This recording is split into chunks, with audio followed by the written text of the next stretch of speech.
And the people who do that work are under a lot of, it's not easy, probably not lucrative, and we decided that we needed to create some sort of awareness. I mean, I travel a lot, and when you travel, you really see, for example, I did something for the Maasai, the indigenous people, just in Kenya alone, in northern Kenya, and they were telling me about the wildlife. 60% was lost, even though it was spectacular to me because I'd never been there before. And then the same tribe in the south, I ended up in another event down at Mount Kilimanjaro, and they were cousins of these people. They'd never seen their cousins, and I had met them. They had never met them, and I had pictures, and I'm showing them pictures of their cousins. And this is all taking place right in front of Mount Kilimanjaro, and you can see the film. Didn't used to be snowing here? No, there's no snow on anymore. And one thing after another with our oceans, and so many other situations I could tell you about when I travel. In the south of India, you'll see a 9-foot billboard of a Jasper Peace event for climate awareness. So the world is watching, and today we're giving our Honorary Ambassador Award to Dr. Guy McPherson, and he's here to accept it. Thank you. Stand around the phone.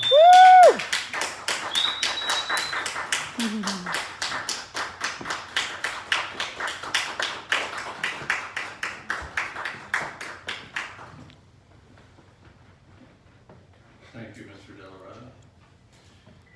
Special thanks to Reese, who provided the clinging microphone just for me. And I rarely do this. I rarely read when I'm behind the microphone, but I'm rarely this nervous when I'm behind the microphone. And that has something to do with the nature of the prestigiousness of this award.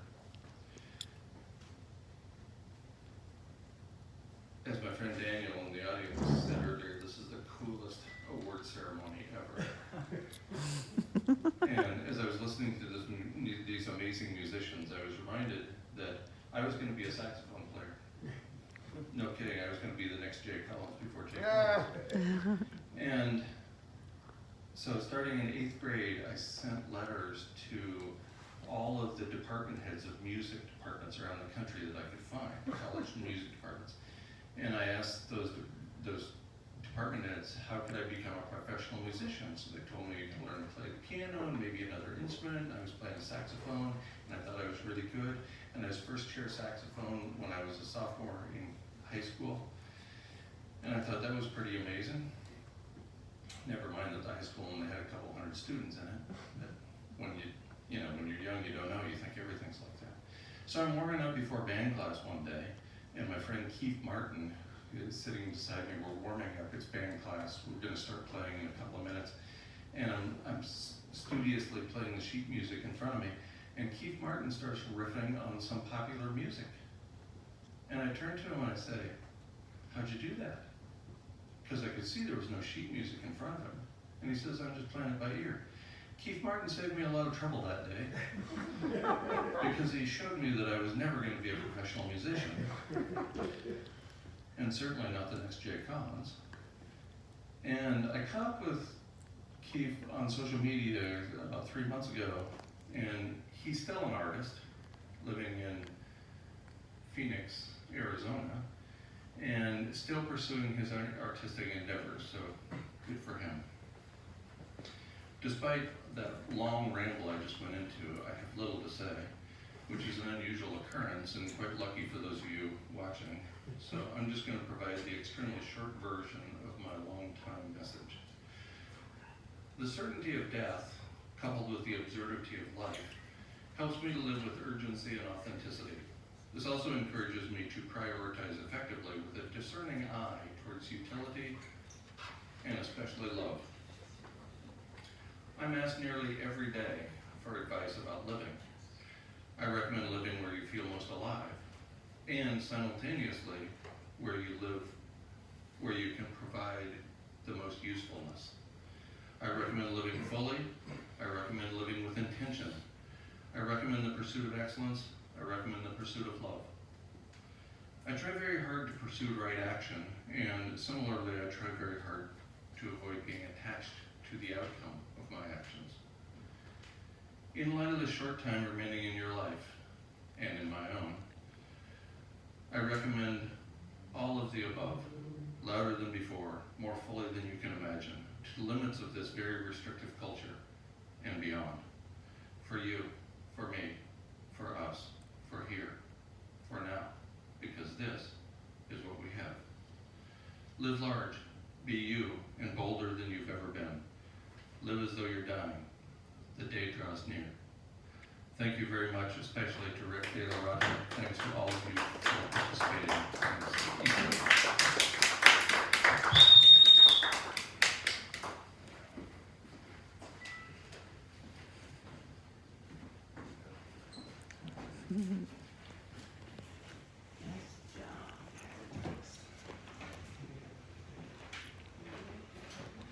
Okay, so we're advancing here towards the finish line. Maybe we just got time for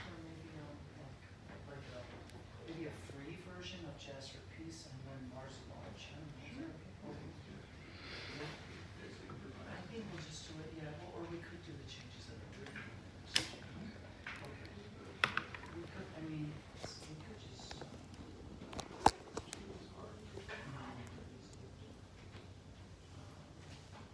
All right.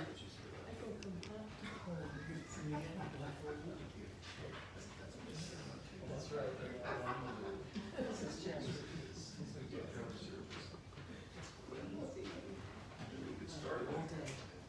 All right, so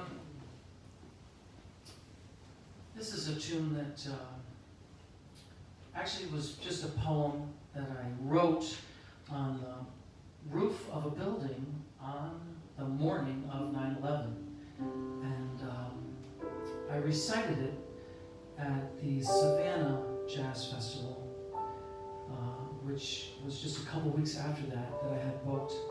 And then it became a piece just a few weeks later at a concert not too far from here at a place called Troy Music Hall. And the rest is, I guess, history, you could say, unless you want to rewrite history. So this is called Jazz for Peace.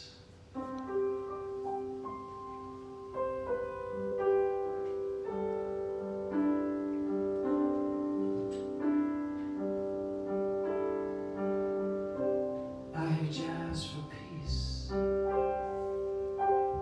coming through the trees.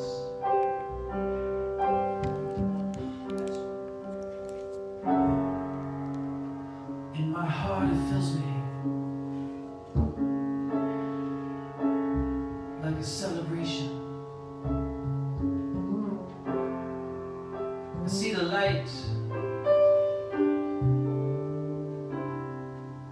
and I want to follow,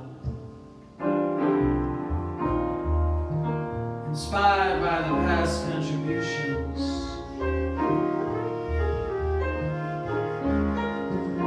of those that came before.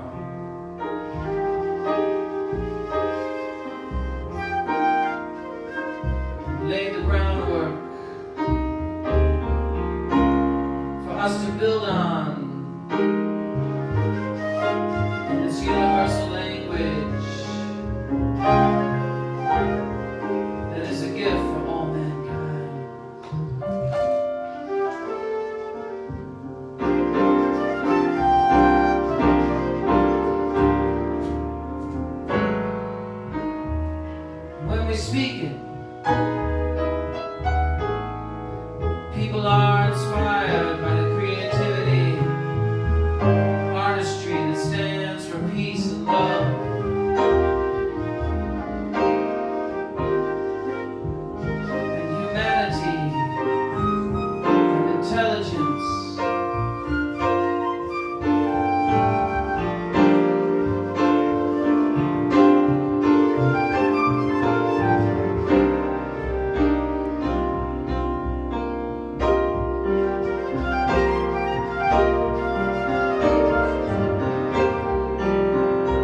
And when we speak it, people are inspired by the creativity that stands for peace and love and humanity and intelligence.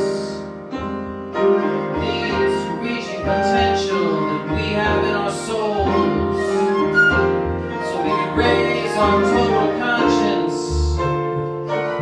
and see the gift of giving is our greatest privilege.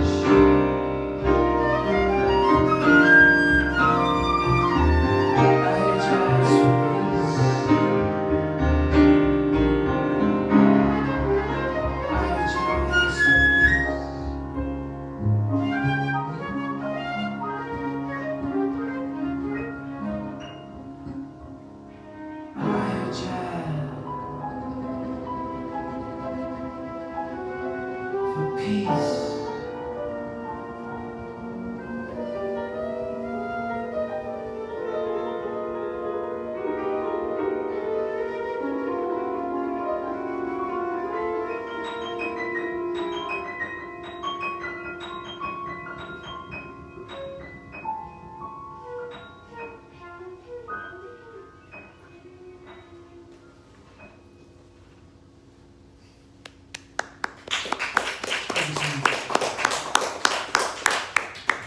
Alright, we've got one more for you. Well, this song kind of starts in Japan. I was in Japan and I'm playing at a basement of a kind of a place, kind of high-end place. And I knew it was a high-end because they were having me on my break sit with some of, there were very few customers. And I'm sitting with this one customer and he's kind of laughing. And there's another guy there, and I'm like, what is this guy laughing about? And he goes, ha ha ha, and he's laughing. And finally I said, listen, what is so funny? And the man says, ha, you American people think Donald Trump rich.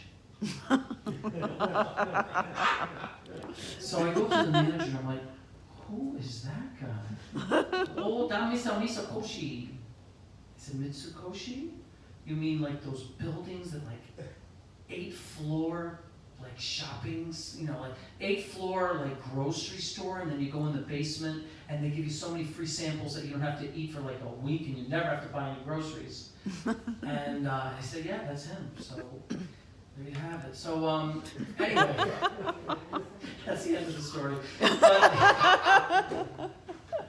But really what happened was there was a Brazilian bass player living in Japan, and he used to pick me up after my gig and take me to Japanese jazz clubs. And he had been living there for a number of years, and he was name was Beto. He was a kind of a well-known figure in Japan. So the clubs were ready. They knew I was coming. I didn't know what was going on. He takes me to these clubs, and it's just a big party. I come in and I play jazz with the Japanese musicians. And this was going on night after night after night. So finally I'm getting ready to go, and he says to me, listen, you're going to leave like, yeah, the day after tomorrow. He said, oh, listen, my friend's going to call you. He wants you to play in his band when you get back. I said, okay. Well, he said, he's my best friend, He's going to play. I said, what's his name? He says, Guilherme Franco. And I said, wow, there must be a lot of people named Guilherme Franco. He says, why? I said, because I know a Guilherme Franco. He plays with Keith Jarrett. He plays with McCoy Tyner. I interviewed him for my thesis in high school. And he says, yeah, that's him. I said, what? I said, okay. So I come home. Sure enough, this Guilherme calls me. That's my best friend you were playing with in Japan, Beto. I love him. He's great. Comes over to my house. Next thing I know, I'm playing in this band, and it's like the house band at SOBs, and we're doing these other things in other towns and stuff. And all these Brazilian musicians start teaching me Brazilian songs, singing them. So I ended up learning a lot of songs in Portuguese. When I went to Brazil, I sang in Portuguese, and the people came up and started talking Portuguese to me, so I figured they must have taught me real well, because they thought I spoke Portuguese. But anyway, this song is in English, but it's a great song. I think you'll like it. It's called The Waters of March.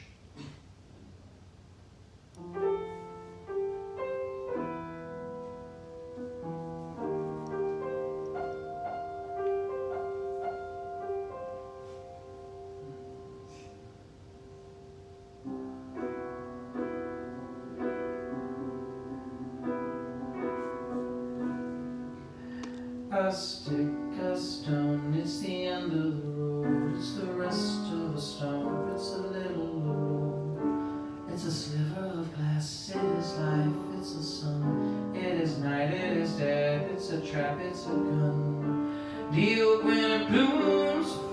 in the brush and not in the wood. A song of a thrush, the wood of the wind, a cliff of fall. I scratch, I lump, it is nothing at all. It's the wind blowing free, it's the end of the slope. It's a beam, it's a forward, it's a hunch, it's a hope. And the riverbank talks of the waters of March. It's the end of the strain, it's the joy in your heart. The foot, the ground, flesh and bone, the beat of a rope. A slingshot stone, a fish, a flash, a silvery glow. A fire bed, the range of a bow, the bed of a whale. The end of the line, the dismay in the face. It's a loss, it's a find. A spear, a spike, a point, a nail, a drip, a drop. The end of the tail. I'm trying to load the brakes in the soft morning light. The shot of a gun in the dead of the night. A mile, a thrust, a bump. It's a girl, it's the rhyme, it's the cold, it's the mumps. The plan of the house, the body and bed, and the car that got stuck in the mud, in the mud. Float her drift, fly her away, my heart got quail. Promise of spring, and the riverbank talks of the water.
Jake Collins on the saxophone.